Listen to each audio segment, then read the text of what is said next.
Y'all not going to believe how easy this pizza is going to be to make, especially the crust. This is called a crazy crust pizza. It's really easy. In fact, it takes longer to get your toppings together than it does to make the crust. Now this is kind of like your homemade grandma's sheet pan pizza is what it's going to be. But it's going to be fast and it's going to be easy. Even your kids could do this. And you're not going to believe it when I show you how to do it. Now you take a cup of all-purpose flour,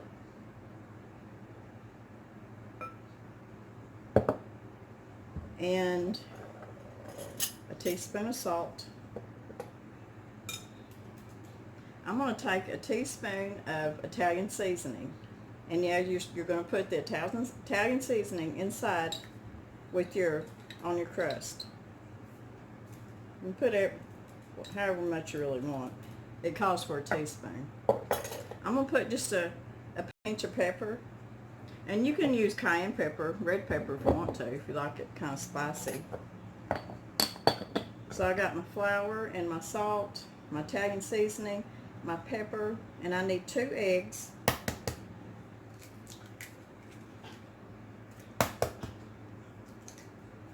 Now we like pizza, and our favorite pizza is a thin, crispy crust.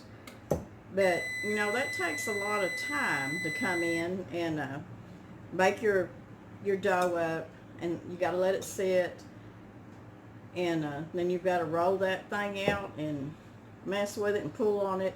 And this is just going to be a easy, quick pizza, and it tastes really good. So I got my 2 eggs, and I got 2/3 cup of milk. Now, y'all gonna think I'm crazy, and this is called crazy crust pizza. But your crust, the pizza crust, is gonna be a batter. It's gonna be like liquid. It's almost gonna be like pancake batter, but a little bit thinner. And you just want to mix all that up. Now the recipe calls for a 15 by 10 cookie sheet pan. And you want to spray it or oil it. But what I'm going to use is my big iron skillet. And the biggest iron skillet I've got is close to 15 inches. And it makes a really good crust on the bottom. I've got my oven heating to 425, and when I put my pizza in the oven, I'm going to put it on the lower rack. So I've got all that mixed up, and you can see it's just a wet batter.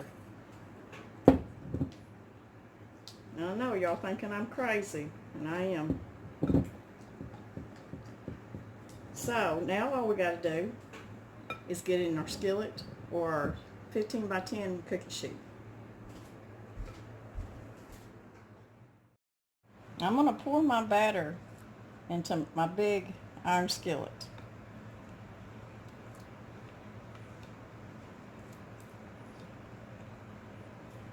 Now, like I said, it calls for a 15 by 10 cookie sheet, but I just like making it in an iron skillet.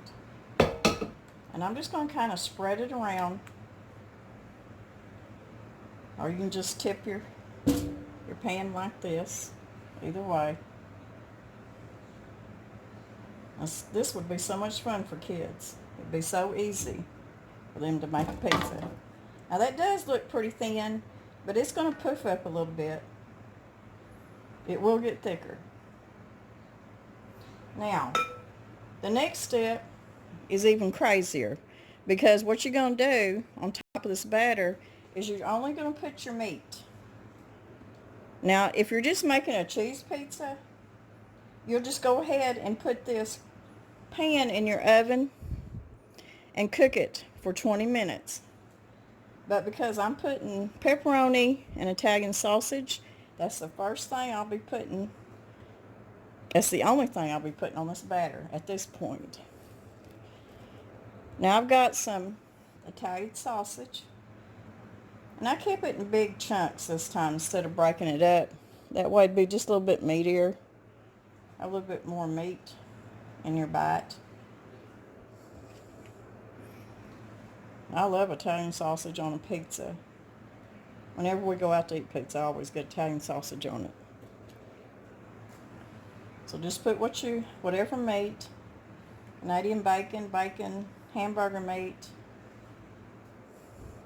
If you want to make a barbecue chicken pizza, you would have put your chicken on your top of your batter, and that's all you would have put on there. Nothing else at this point. Now I've got my meat on here. So that's all I want to put on there, and I'm going to stick it in the oven at 425 for 20 minutes, and then we're going to take it out and finish it off. Okay, here's our pizza. It took about 20 minutes. You can see how it's brown around the edge, a little bit poofy in the middle, but it's still pretty thin crust. But it's brown, and it's done. Now you're going to think you're doing this pizza backwards, Miss Lori, but this is the way it works.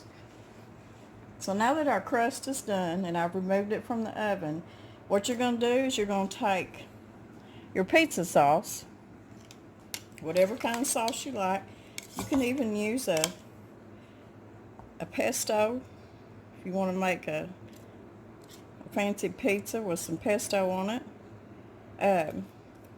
Mr. Brown likes barbecue sauce on his pizzas, so that would be good. Now we don't like a lot of sauce, so I'm just going to kind of dab it on here. Now if you like a lot of sauce, you can make you a thinner sauce and just kind of pour it over the top and spread it out. But we don't like a lot of sauce, so I'm just going to kind of dab some here and there. And the way I made this sauce is I took some of my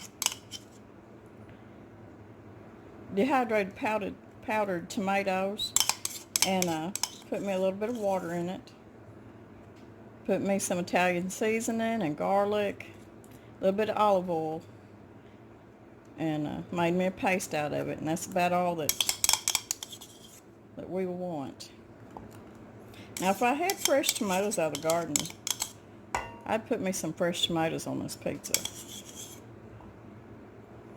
So that's all the sauce that we want. Okay, now put your sauce on there. Now you're going to start putting your toppings on there. And just anything. You make this pizza whatever you want it to be. I've got some leftover dehydrated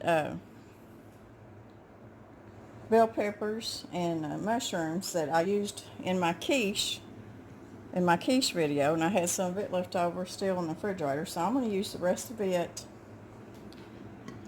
We like a lot of vegetables on our pizza.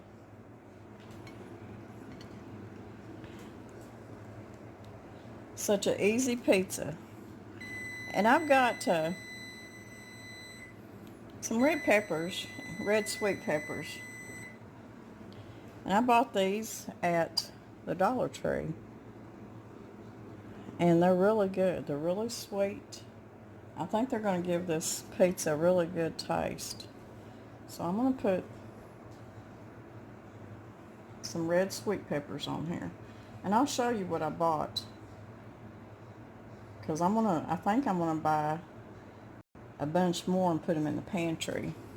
Like I said, I got them at the Dollar Tree, so they were $1 a jar. They got a really good taste. And this is what they look like. See if it'll focus on it. Red sweet pepper strips. It says non-GMO. And I'm going to read the ingredients to you. It says bell pepper, water, vinegar, sugar, garlic, sunflower oil, and salt. And that's the ingredients. You can see there's garlic in it right there. And it is. It's really good sweet peppers. So I'm going to get the rest of them on my pizza. And I've got some shredded Parmesan.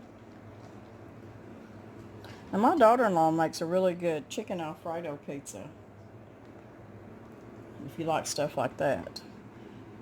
What she does is instead of pizza sauce, she uses Alfredo sauce and grilled chicken. Now I'm going to put my mozzarella cheese on top. And this is going to go back in the oven, 425. And I've lifted my rack up to the middle of the oven. And this will go back in there 10 to 15 more minutes till your cheese is good and bubbly.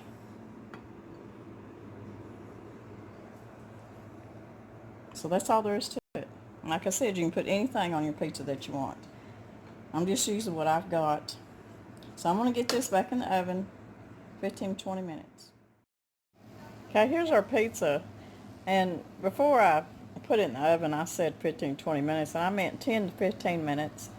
And mine was done after 10 minutes. So I'm going to let this cool off, then we're going to cut it, then we're going to taste it. Okay, let's try this pizza.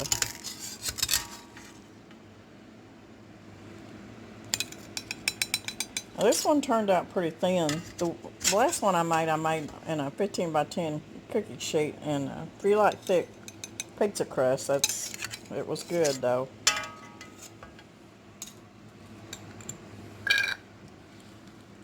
Put some Parmesan on it. We'll have Mr. Brown taste it for us.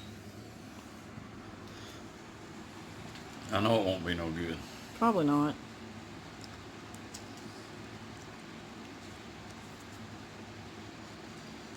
Is it pretty good for easy crust pizza? It's really good. You know, we always talk about it'd be funny if you was making a video and you took a bite of something and it was really bad. But that's pretty good, huh? It's very good. Okay. Very good. So, y'all gotta try this recipe. Easy crust pizza. The kids can do it.